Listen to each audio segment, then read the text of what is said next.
I thank the gentleman, and Mr. Speaker, I ask unanimous consent to revise and extend my remarks. Without objection, the gentleman is recognized. The question we're facing today is, should we leave Afghanistan? I think the answer is very clear, and it's not complicated. And of course, we should, as soon as we can. This suggests that we can leave by the end of the year. If we don't, we'll be there for another decade, would be my prediction. The American people are now with us. A group of us here in the Congress, bipartisan group, for nearly a decade have been talking about this, arguing not to expand the war, not to be over there, not to be a nation building, and the American people didn't pay much attention.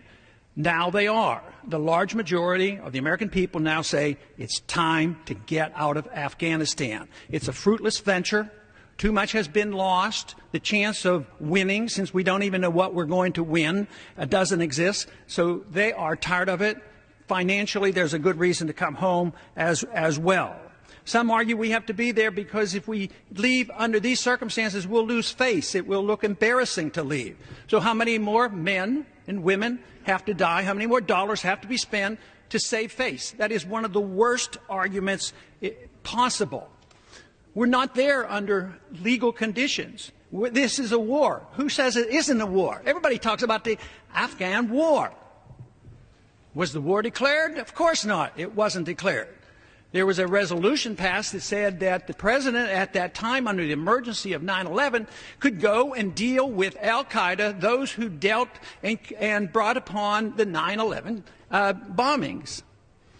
But al-Qaeda is not there anymore, so we're fighting the Taliban. The Taliban used to be our allies at one time when the Soviets were there. Taliban wants, their main goal is to keep foreign occupationers out. They want foreigners out of their country. They're not al-Qaeda. Yet most Americans, maybe less so now, but the arguments here on the floor is we got to go after al-Qaeda. This is not a war against al-Qaeda. If anything, it gives the incentive for al-Qaeda to grow in numbers rather than dealing with them. You know, the money issue, we're talking about a lot of money. Huh? How much do we spend in a year? Probably about $130 billion, up to $1 trillion now in this past decade. Later on in the day, we're going to have two votes. We're going to have a vote on doing something sensible, making sense out of our foreign policy, bringing our troops home, and saving hundreds of billions of dollars. And then we also will have a vote against NPR, to cut the funding of NPR.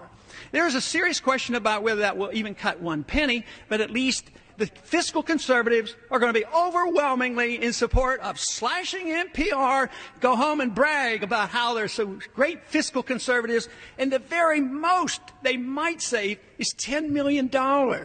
And that's their claim to fame for slashing the budget. At the same time, they won't consider for a minute cutting a real significant amount of money. All empires end for fiscal reasons because they spread themselves too far around the world, and that's what we're facing. We're in the midst of a military conflict that's contributing to this inevitable crisis, and it's financial. And you'd think there'd be a message in the fact of how did the Soviets come down?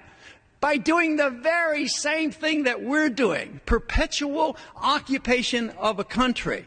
We don't need to be occupying Afghanistan or any other country. We don't even need to be considered going into Libya and where else. Fortunately, I guess for those of us who would like to see less of this killing, we will have to quit because we won't be able to afford it. The process that we're going through is following the War Powers Resolution. This is a proper procedure. It's call attention to how we slip into these wars. I have always claimed that it's the way we get into the wars that are the problem. If we would be precise and only go to war with a declaration of war, get with the people behind us, knowing who the enemy is, and fight, win, and get it over with, that would be more legitimate. They don't do it now because the American people wouldn't support it. Nobody's going to declare war against Afghanistan or Iraq or Libya. So we now have been so careless for the past 50 or 60 years that we have, as a Congress and especially a House, we have reneged on our responsibilities. We have avoided our prerogatives of saying that we have the control. We have the control of the purse. We have control of when we're supposed to go to war. And yet the wars continue. They never stop.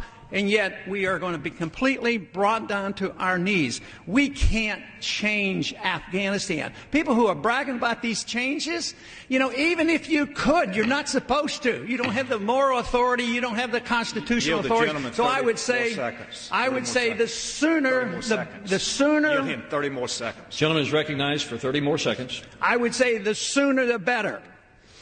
We can come home. This process says come home. Under the law, it says you should start bringing troops home within 30 days. This allows up to the end of the year after this would be passed. But this needs to be done, and a message needs to be sent.